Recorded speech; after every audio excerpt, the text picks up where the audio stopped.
No. Oh, you did? I Oh, didn't hear anything, but okay. there. Let's see.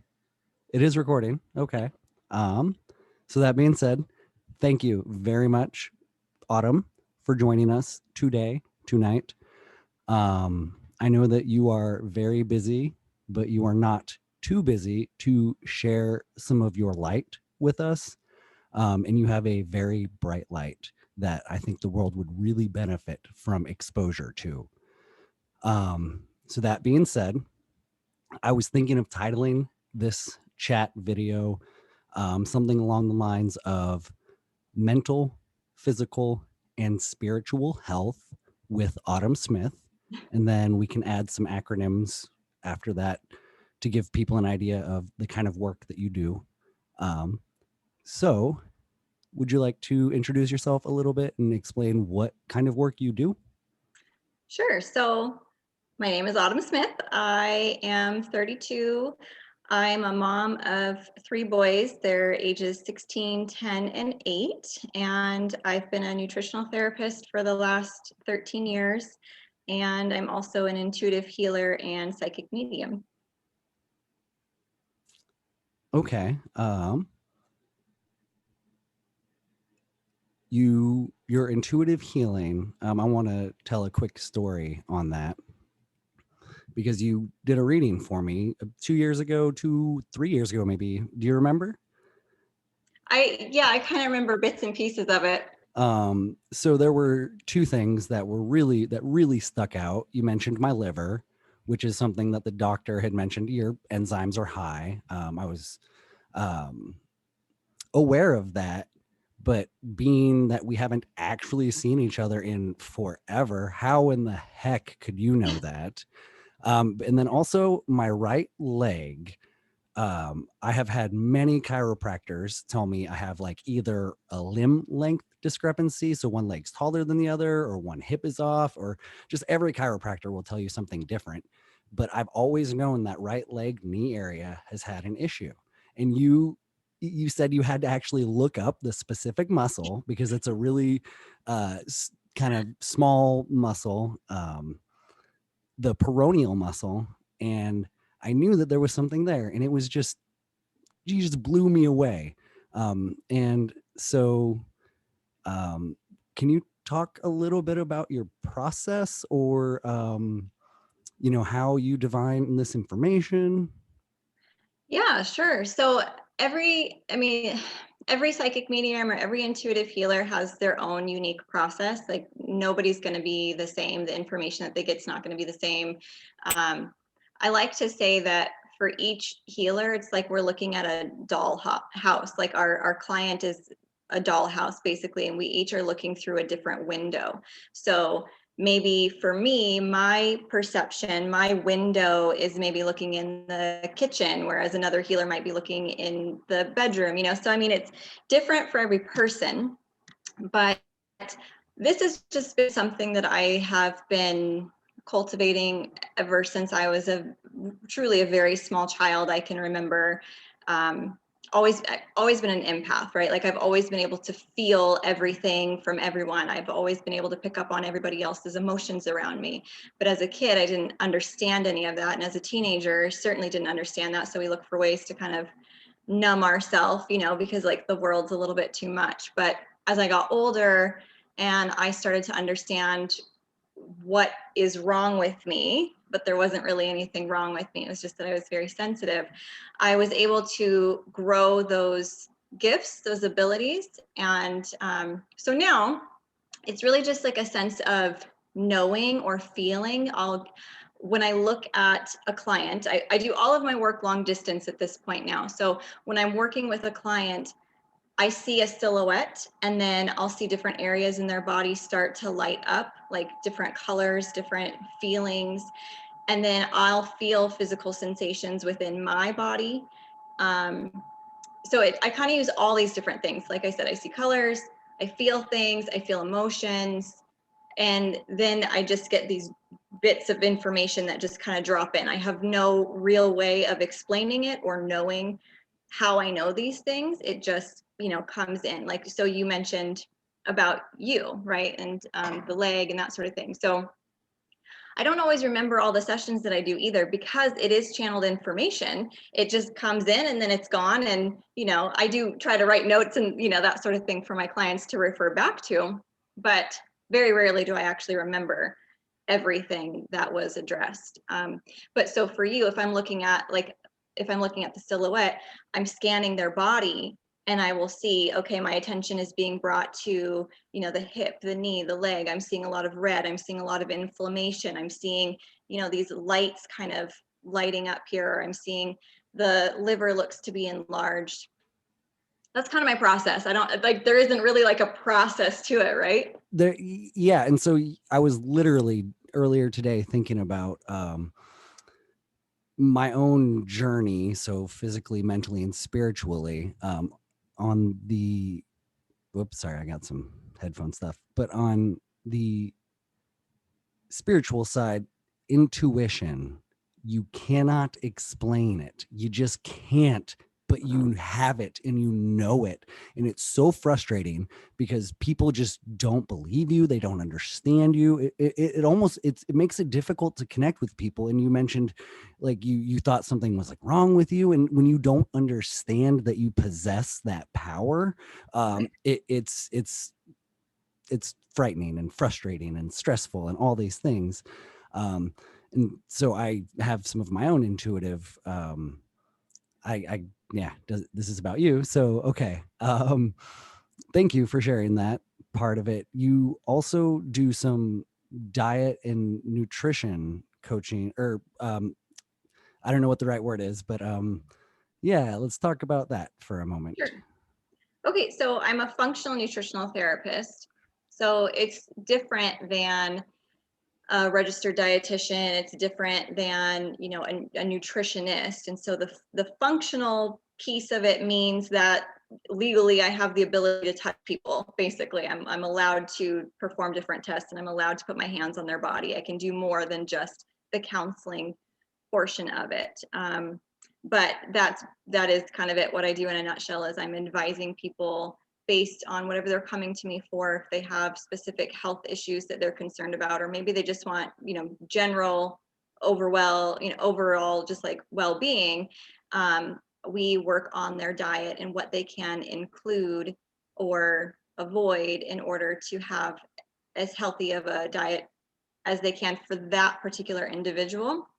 And this is where I use a lot of my intuitive work as well, because not every person's going to be the same. And so I really want to make sure that I'm getting accurate information for the person in front of me. I certainly don't believe that health or diet is one size fits all. And I think we keep trying to like shove ourselves into these boxes of like, this worked for this person, or this is what's trendy right now. Keto, bro. Oh God, don't even get me started on that. But maybe I will. Let's see how time goes. Yeah, so I mean, that's basically it. I'm looking at what is going to be the most beneficial for this person right in front of me. And so I'll share one more anecdote. So Autumn, for anybody who watches this, has been an integral, just a necessary component of my own personal journey. Last year, so it's like every year you kind of just do something big for me, and you're just, in addition to sharing your light, you introduced me to ashwagandha. And so I went from being a super gym bro who took a ton of supplements to, at the time, I took vitamin D and fish oil. And then I added ashwagandha. So I knew vitamin D and fish oil were ones I liked. And I added that.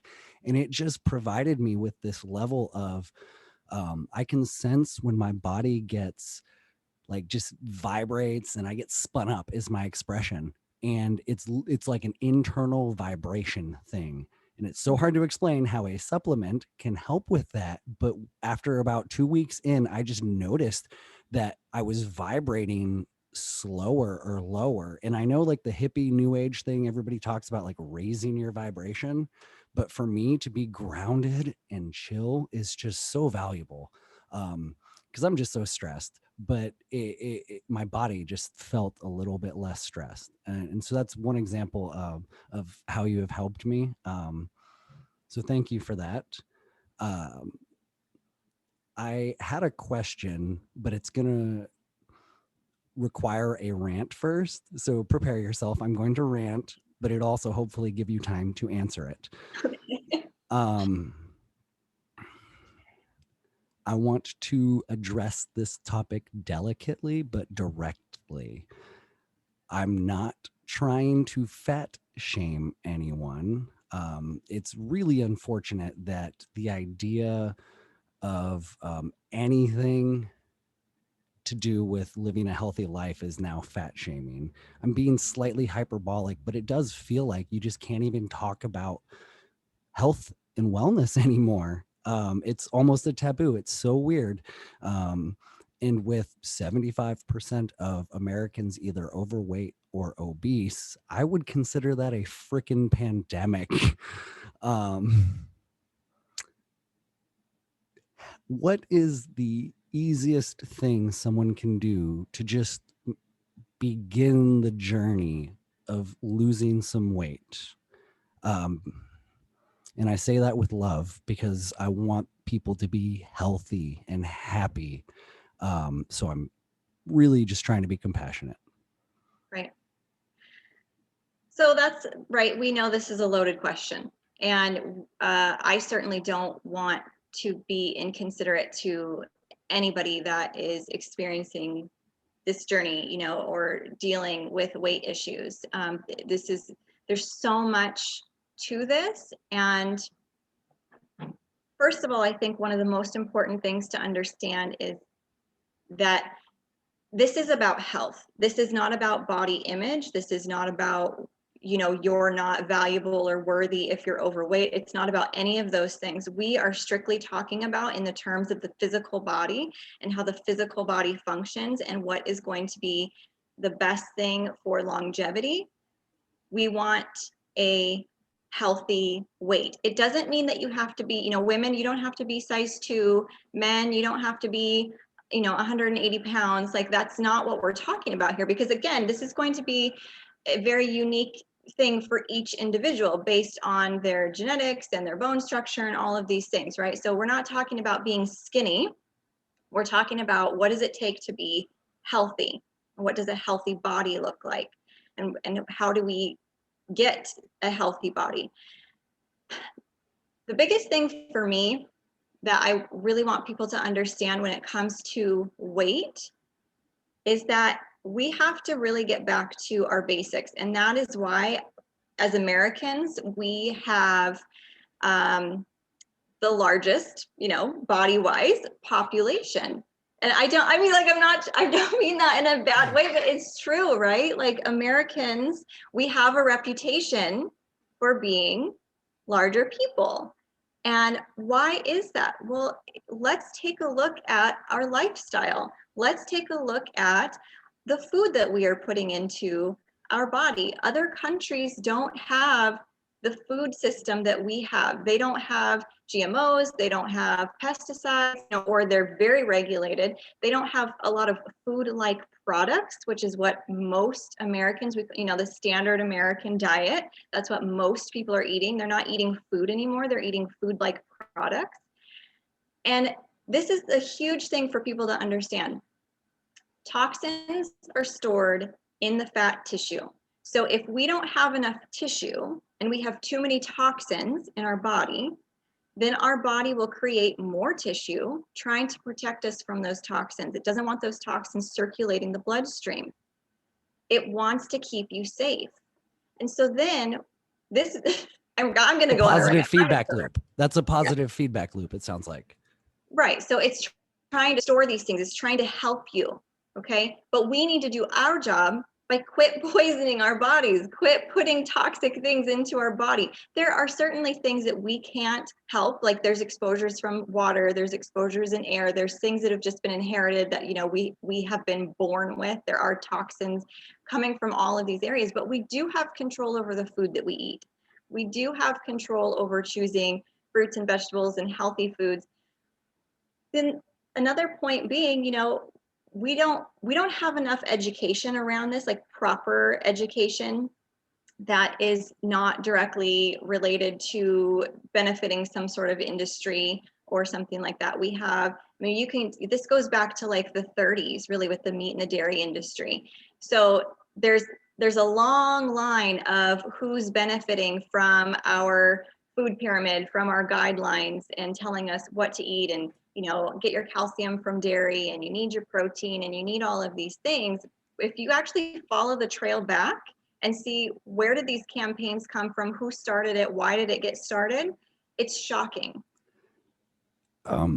If anybody watches this, go research that Kellogg fellow. Are you familiar with how crazy that Kellogg fellow is? I haven't researched him specifically, no. Okay, well, it'll make you laugh, some of the things he believed about his cornflakes. So two things. I have a question, but I don't want to lose this connection with the mind and the body, but like a question on the content you were just addressing. You made an Instagram post earlier. I love your Instagram posts because they're funny and informational. So if I can learn something and laugh, that's a win-win. Refined sugar.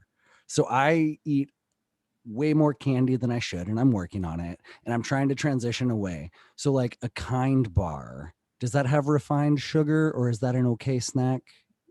You'd have to look at all of the ingredients, because they're sneaky. And I don't have a Kind bar to look at the ingredients right in front of me, but I've looked at them before, and if I remember right, I feel like one of the very first few ingredients is like some sort of like brown rice syrup, maybe, or something like that. Like the very first ingredient is going to be sugar. And so when you're looking at labels too, if you don't already know this, it's really important to see where they fall in line. Like the first ingredient is going to be what's mostly in the product, and then they get smaller as they go down the label. So I don't want something that's going to be sugar first. And so yes, that, to answer your question, sorry, yes, that is a refined sugar product, whereas something like pure maple syrup and honey, those are not a refined sugar. Okay, so that's the difference. But so honey, maple syrup, so things that are just essentially from nature right away. Exactly. Things that are found in nature. Crap. Do I have any more questions on this? No. Okay. So going back to sort of the bigger issue, God damn it, of our overweight epidemic. I've done massage for the past 3 years now, and I have learned that our minds and bodies are extremely connected, and a lot of people's minds are the are a big part of their body problem. And Yeah. not just in weight, but in like your posture. Oh my goodness. I can just look at someone's posture, and again, that intuitive. So it's a combination of things I see, but I don't just see the posture. I see the personality within that, like that person. And we have, in addition to this health and wellness epidemic, sort of this consciousness epidemic. And I don't want to get too far. No, okay. Different side road. How can we begin to address the mental health crisis in our country? There's a million answers to that question. What would you suggest? Because you are just such this wonderful person. Sorry. Well, this goes back again to going back to our basics and understanding how we've been conditioned as a society, how we've been conditioned to eat, to think, what to believe, what's acceptable, all of these things, right? So if we want to look at it from a physical health standpoint of the mind-body connection, if we are consuming a lot of things in our diet that is affecting our nervous system, so if you're consuming, like I was talking about, like food-like products, processed food, just typical standard American diet, what most people are eating, you're consuming a lot of neurotoxins. you're consuming chemicals, preservatives. I mean, we have over 80,000 chemicals that are approved by the FDA in our food supply.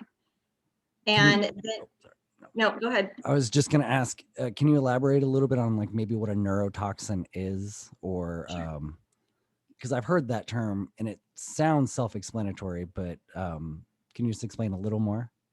Yeah, so a neurotoxin is a toxic substance to the nervous system. It kills nerve cells. Nerve cells in the body take the longest to regenerate. We have, we've got skin cells, we've got muscles, we've got tissues, we've got all of these things within our body. Nerve cells take the longest to regenerate. Our cells are constantly turning over. So ideally, we should be able to heal ourselves. But if we are constantly putting things into our body that we have to deal with, it's not seen as healing or nourishing, it's just a toxin, then how are we supposed to regenerate new and healthy cells? So the neurotoxins are going to be, like I was saying, the chemicals, the preservatives, the pesticides. I find collapsed mitochondria on people all of the time, and this is 99% of the time due to pesticide exposure. I've never heard of collapsed mitochondria. I'm sorry that, yeah. Yeah, so it's okay. But collapsed mitochondria, when I'm finding that on somebody, it's like, so the mitochondria is basically, the energy factory of the cells, right? And so you can see it on someone who they're extremely exhausted. They have like no energy, their body's not healing, they're not really responding to whatever it is that they're trying to do. They just they've got nothing going on inside of them. That is, from my perspective, when I'm looking at someone, that's where I find the collapsed mitochondria, and it's usually a pesticide exposure, known or unknown. So yeah, they were spraying their weeds, or, they were consuming a lot of food that had pesticides on them, herbicides. So anyways, all of these things are neurotoxins. They are toxic to the nervous system. And so you're seeing a lot of people with depression, with anxiety. We have kids who are sicker than ever. We've got how much of the autism and ADD, ADHD, I mean, the list goes on and on and on, because as a whole, as a species, each generation is getting weaker and weaker and weaker because of the toxic exposure that we've had. And then these things are getting passed down through the line, which is why we have so many sick children now. I'm very skeptical. I believe that there are powerful people who are manipulating us. But I also want to believe that humanity can overcome.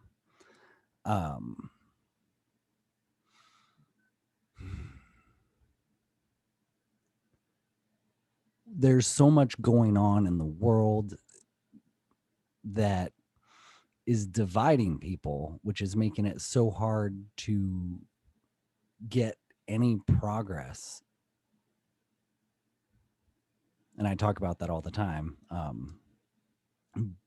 But going back to the physical and mental health side of things, the spiritual health side of things, when I go to the grocery store, or when I go into like a Subway, or just, it seems like more and more places I go, I'm not seeing happy, healthy people. Just like people don't smile anymore. People's energies just seem so dimmed. And it feels like with everything going on, there's this spiritual war. And I've seen you slowly making videos, speaking up about that. Is there anything personally that you want to mention or talk about on this subject of how divided people are and how we can bring about some unity? You asked so many loaded questions. Right? That's a tough one. You can skip it if you want. No, I don't want to skip it. I think it's really important. The thing is, yes, okay, we are so divided. Why are we so divided? Because there is a lot of conditioning. There's a lot of outside interference telling us, look over here, telling us what to feel, what to think. Don't be mad at me, anybody, when I say this, but I just feel like so many people aren't thinking for themselves anymore. We aren't coming back into ourself and saying, does this feel right? Does this feel right? Does it sound right? Does it feel right to me? I feel as a whole, we are so lost and so disconnected from everything and everyone. I don't care if we're talking about food, if we're talking about people, what it is, we are so disconnected because we are just stuck in the rut of daily life. We get up, we do the same thing, we go to work or we're raising kids, like we just go through the motions. But how many people are actually feeling things as they're going through anymore? So we want to bring it back to the food just for a second, like, just because this is a piece of it, right? But when I say that we're disconnected from our food, we go into a grocery store, we go shopping, we load up our cart, we check out, we go home.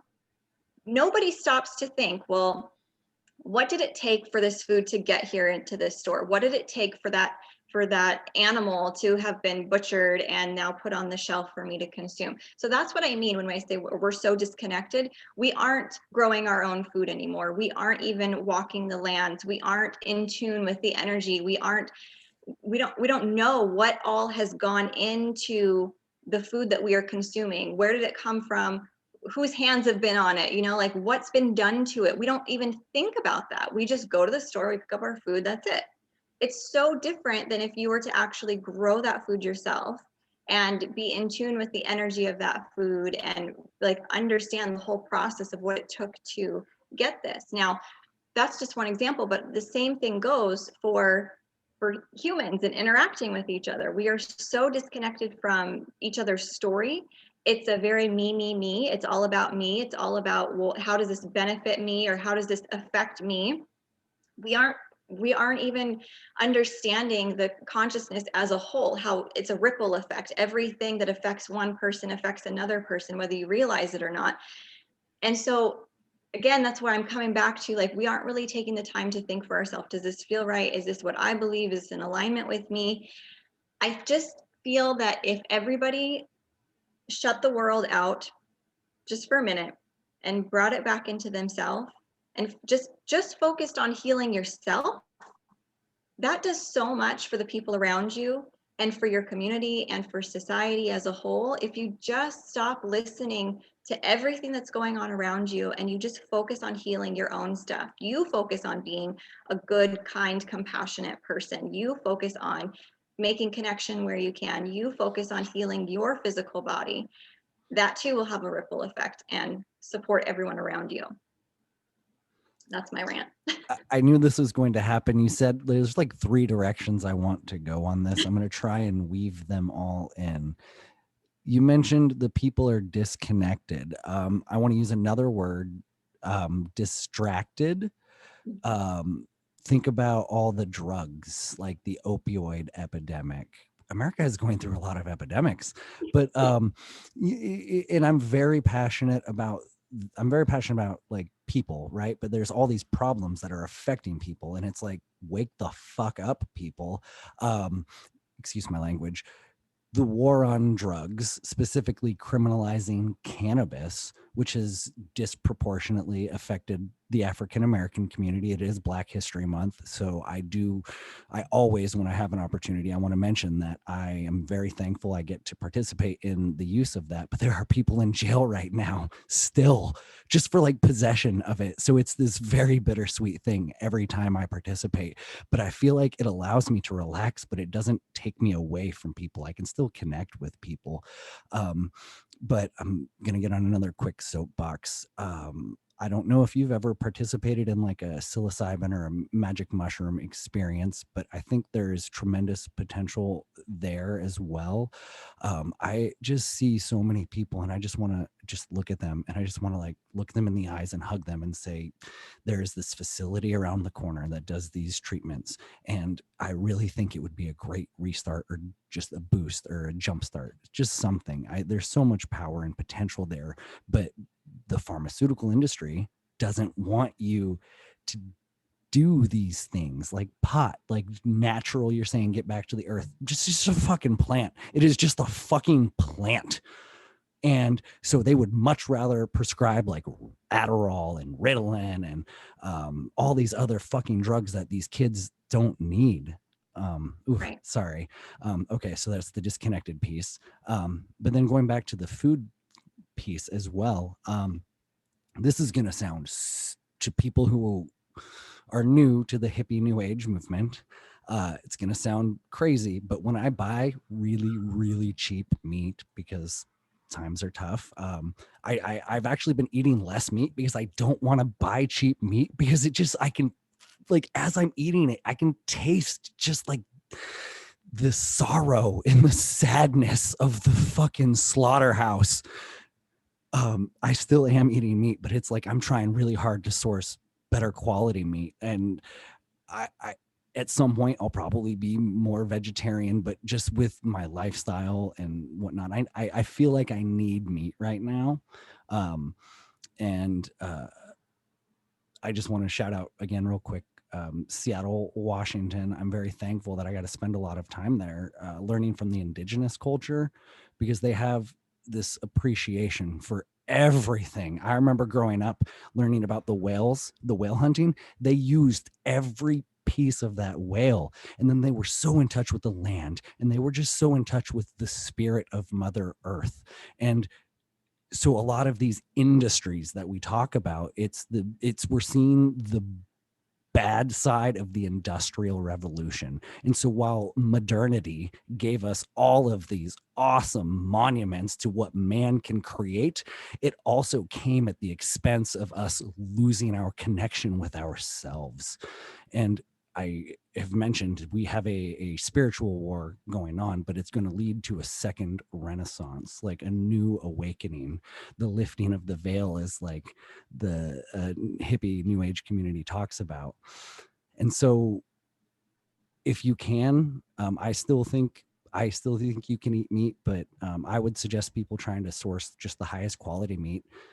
Get your own cow if you can. Start gardening, actually. And you mentioned weed killer. Where I'm currently staying, there are some gardens, but apparently there has been some Roundup sprayed. So I'm wondering, should we like just not use that land, or do you have any like tips on that? So you were kind of cutting my connections a little bit bad, but what I heard was that there was some weed killer sprayed on these gardens. Is that right? Yes. Yeah. So should we not plant there, or this I was wouldn't. last year? Okay. Yeah, I wouldn't. Is it a raised garden bed or is it in the ground? It's in the ground, but so they were thinking of doing a raised bed above it, Yeah. to avoid that issue. And then hopefully just over the years, it might become okay. Yeah, I mean, it's going to take a while. So I would not use that soil to plant in. I would do a raised garden bed and get new soil. Okay. I will throw that out there because, yeah, I like being somewhat healthy. So I think, let me see. I'm going to go to my notes real quick. Unless you have anything to add to what I just kind of rambled on. I'm sorry. No, but everything that you're saying, I absolutely agree with. And I think you're 100% right. And that's exactly what I'm talking about, the connection piece, I'm plant-based. I haven't always been, but there was just something that shifted inside of me between like personal health stuff that was going on. My body feels better without consuming animal protein, without any kind of animal products at all. And it was really about that connection piece. I mean, this is kind of a hard, like, out there concept, but I really believe that this is true. And I think that the reason that we're seeing so many people have a harder time digesting animal products and it affecting the body negatively is because we lack the appreciation, we lack the compassion for the animals. We are so disconnected from that.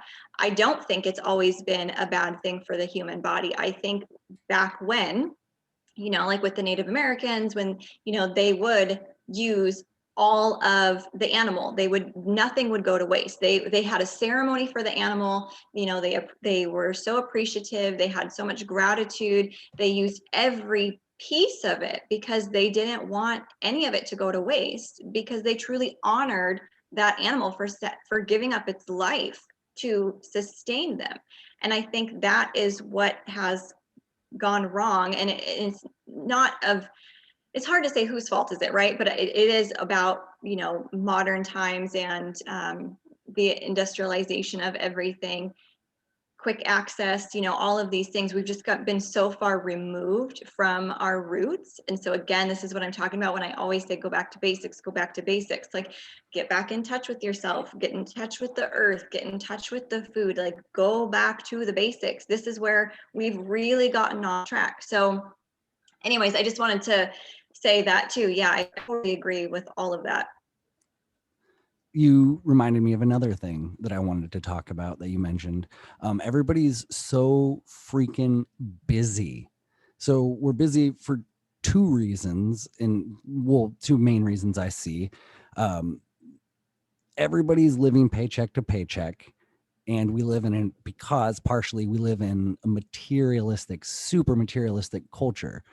And so it's almost like that's one of the ways that if there was a ruling class that they know that they can manipulate us, is that they just continue to keep us in the rat race and then distracted. So the materialistic culture is another distraction.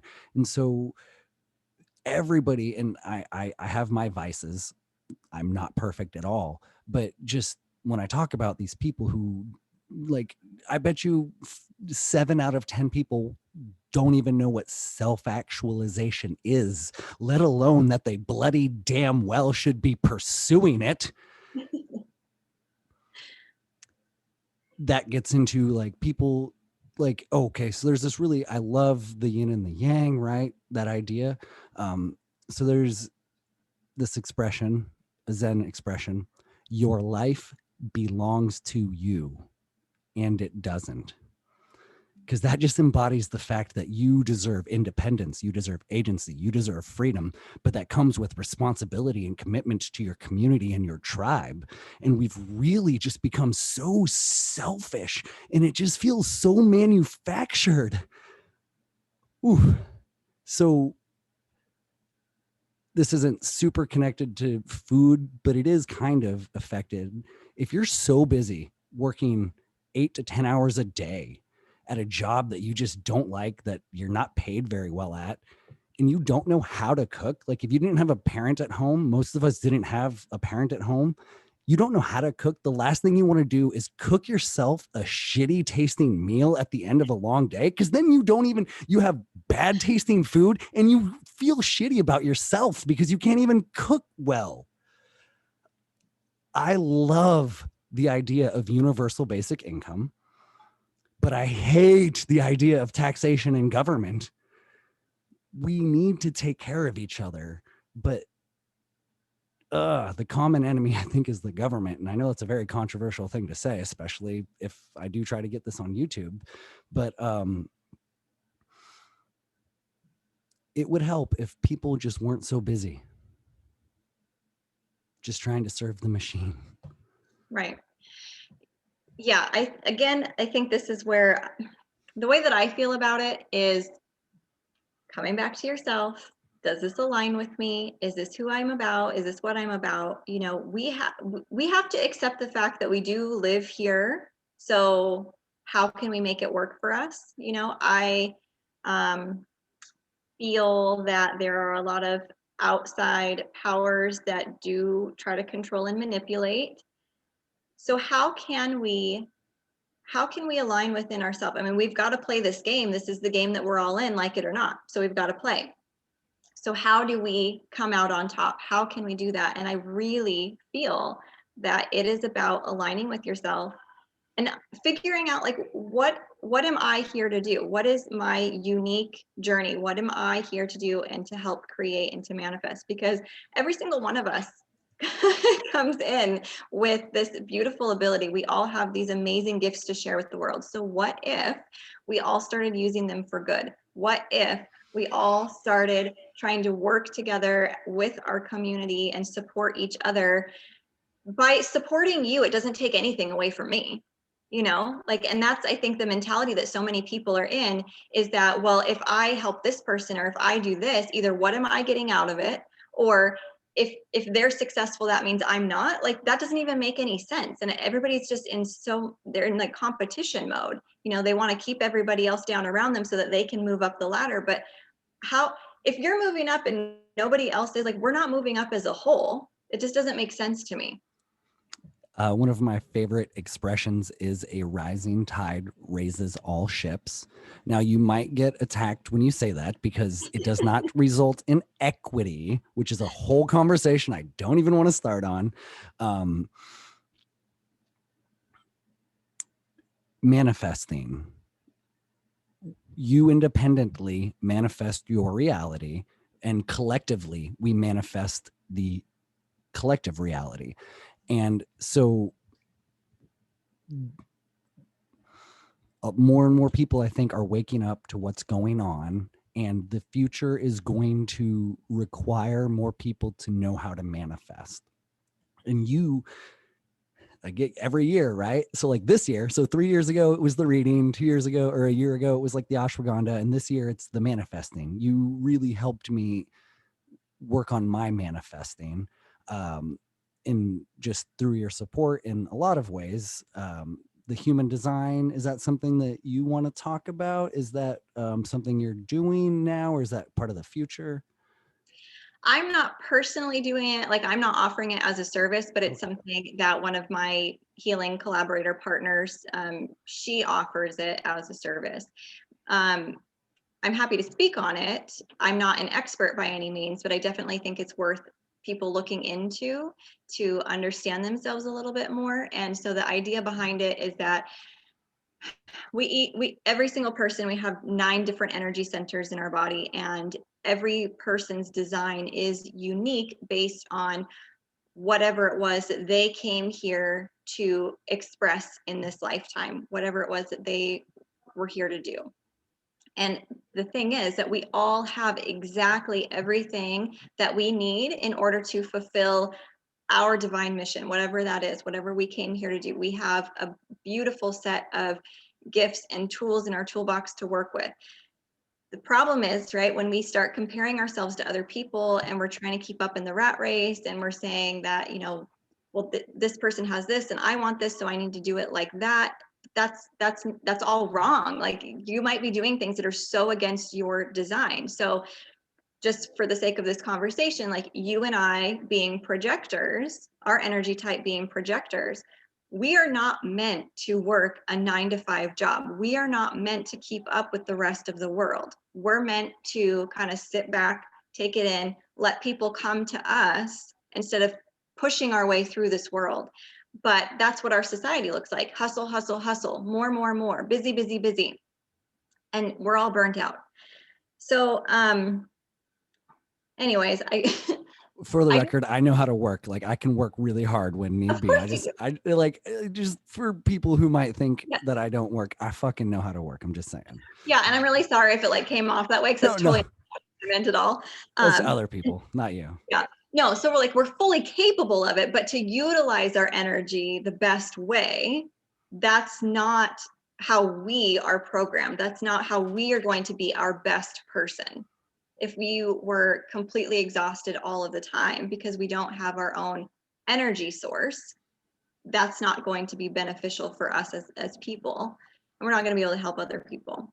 But that's just like one specific type. There's all these different types. But anyways, I feel like it is something that people should look into if they're interested in, like, well, how does their energy play with the world? What do they bring to the table? And to become a little bit more in alignment with who they are. It's been like 3 months, I think, since I've had my reading. And are you also like a spleen, or no? Yeah. So learning that I'm like a spleen centered, spleen focused energy, and I need to make like those split second decisions, because my intuition has taken all the information in before I've even entered a room. So I have Yes. all the information. Once I cross that threshold, whatever I know. So I used to just like, because I have an intense, like, I can focus. Everybody around me is like, I have ADD, I have ADD. It's like, not me. Fucking, I can laser focus. Um, so I have this like analytical, logical brain. So when you combine that with all the just like you're being inundated with intuitive information, it can be overwhelming. So I would get paralysis by analysis. And so just learning to trust my just gut, not my gut instinct, excuse me, what people think is the gut instinct, but it's the split second spleen instinct. I have just manifested things are crazy right now, but I've been able to what I feel like change the trajectory of my life. And at one point, things were really, really dark. And right now, there's a there's a light, and I'm just so thankful. And I really think it all comes down to my mentality and my ability to manifest. There's also been things like I've taken my mental health seriously. So I just want to say there's nothing wrong with seeing a mental health professional. Counselor, that word counsel has been around forever. And so there are so many different ways to heal, just talk therapy or like EMDR. There's like all these kinds of therapies, the psilocybin therapy, but just like look in the mirror and say, you are worthy. You are, you are complete, but you can still work on yourself. Um, you can still work on your mental health. You're still perfect. You're still wonderful. Um, so going back to trajectory, um, I'm positive about my trajectory and I'm absolutely positive about your trajectory. But do you have a 5-year sort of plan or goal, or where do you see yourself in 5 years? So I used to be like, I'm a planner, right? I mean, that's just part of who I am. I'm definitely a planner. I'm always thinking, I've always got ideas. But I used to be the kind of person that would sit down and make up a 5-year plan, right? I'm not that person anymore. I have an idea of what I would like to see, but for me, it's more about what I want to feel, what I want to feel in my life. And so I don't have like a hard plan because I am somebody that's going to take life like as it comes or what feels right to me in the moment. So I used to beat myself up. I used to think, I used to say, "Oh, why am I so flighty? How come I can't ever just stick to anything? I'm a failure. I'm not enough. I'm this, I'm that." I would just beat myself up because I just never felt good enough. But then when I understood like who I am and my energy and what I'm here to do, I'm here to experiment. I'm here to learn. I'm here to just continue to grow and evolve. And as I do that, I'm happy to share anything I've learned with whoever wants to listen. So I don't have like a hard plan, like this is where I see myself in the next 5 years. My only goal is to continue to grow, continue to evolve, teach along the way, and just do whatever feels like it resonates with my soul at that time. You you you've said this thing here to do, um, and that's like a theme in some of the content that I've been crap trying to figure out how to word this question. Can you elaborate on that here to do statement? Because I'm under the impression reincarnation is a thing, that we're just souls in these bodies. But especially when we're given like a human body, it's for a reason. We're not just sent here for willy nilly. Mhm. Um, so can you talk about how you learned about this or what? Yes, there we go. Okay. Part of this for me just goes back to that knowing. Like as a kid, I was such a weird kid. I was so weird. I always I had these dreams and I just knew stuff and I would want to talk about it, but my mom's like, "Don't say stuff like that." And I'm like, "But, I feel these things inside of me." I would always talk to spirits and, the universe, and I would always like I could feel somebody with me all the time, which I feel like was, maybe one of my guides at the time. As a kid, I had deja vu, like, I mean, like, unlike anything I could have ever explained. I could know exactly what was going to happen. I could know exactly, like, during a conversation, the next words that were going to come out of the person's mouth. I mean, I had these deja vu experiences so hard. But if you, from a spiritual standpoint, when you think about deja vu, like, depending on what you believe, that it's been said that you're just remembering part of your contract that you were, came here to fulfill. So I don't know if that's getting off topic or not, but like as a kid, I just really felt these things, right? So I just always believed, I just always knew that there was so much more than what existed here. And I had very vivid dreams, very vivid memories. I could feel things so strongly as if it was happening to me now, but it wasn't. Like I knew it wasn't from this lifetime that I was remembering it. And then when my oldest son was 4, he said to me, "Mom, do you remember that time when you were my mom?" And I'm like, "I am your mom." And he's like, "No, no, no, not now. Before, when you were my mom, and my name was Jacob, and your name was Annabelle." And I was like, "Oh my God," because I had this vision of him and his name was Jacob, and my name was Annabelle, and I saw the whole thing before he had ever said this to me. And I never told him. He was, he was 4. And so when he was really little, he would tell me all about the different lives that he's had and different times that we were together. All my kids have done it. That's what they say, is that like in your youth, you have access to all these memories that, I don't know, at some point they just fade. But I also think that the future generations are going to be the ones that we're starting the movement. Yeah. Well, I guess you could say the movement started in the 60s, but the new earth, Yeah. it's going to be a lot of work, and it's what we've talked about a lot. Your contract, your soul contract. One really cool resource that I've come across is she's now since deceased, but a woman, she's a channeler, Dolores Cannon. She wrote a bunch of books, and her YouTube videos are awesome. She lectures about the new earth and the 3 waves of volunteers. And so it sounds like you're definitely one of the volunteers who said, I just want to go through hell to try to make a difference on this little green and blue planet. And so I don't have a question. I just wanted to shout out this older woman who channeled. Shoot, I'm going to go to my notes real quick to see what else I could ask. It hasn't quite been an hour, but I'm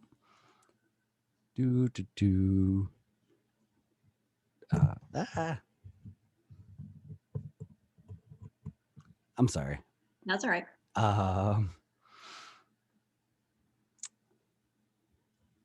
think that's as much as I can get for now. Do you have? Oh no. Okay. So sorry. If somebody wants to start the journey to living a healthier life, not necessary to lose weight, not to change their body image, just to live a healthier life, and they want to get in contact with you. You said you do everything remotely now. How can do you have like a website? I have when I upload this, I can put notes in a description so people can go there. But would you also like to just say it and talk about your business for a minute? Sure. So my website is just my name, autumnsmithntp.com. And then that's the same for Facebook and Instagram. So yeah, but on my website, there's a lot of different free resources that I have that somebody could download if they want to get started with like a meal plan. Got a couple different guidebooks. So I try to upload new meal plans, at least once a month to keep things fresh. And I write, different blogs and that sort of thing. And I'm constantly just trying to get material out there just to help people, on all the different levels of health, because I don't believe that health is just the physical or just the mental or just the spiritual. You really have to be working on all of these areas. I know that can sound overwhelming, but they really just overlap, and I think once you start with one, the others follow. So my advice would be to not to try not to get overwhelmed and just start where you are, and don't think that you have to take it all on at one time. Just every day focus on like, what can I do to make myself feel the best that I can today? And don't beat yourself up for failing, because we're not failing. We're going through life, you know, and if you mess up in the morning, do better in the afternoon. If you eat a really terrible dinner, like try to eat a healthy breakfast. You know, it's just these little things day by day, just one tiny little degree of change is ultimately how we make these really big changes in our life. I think that's just a great way to end it. Well, I'm going to end it by saying friggin' thank you for this, but just for everything that you've done for me and for the world. And I believe in you, and I'm just so thankful. So I'm going to stop recording, but I'm not going to hang up. Thank you.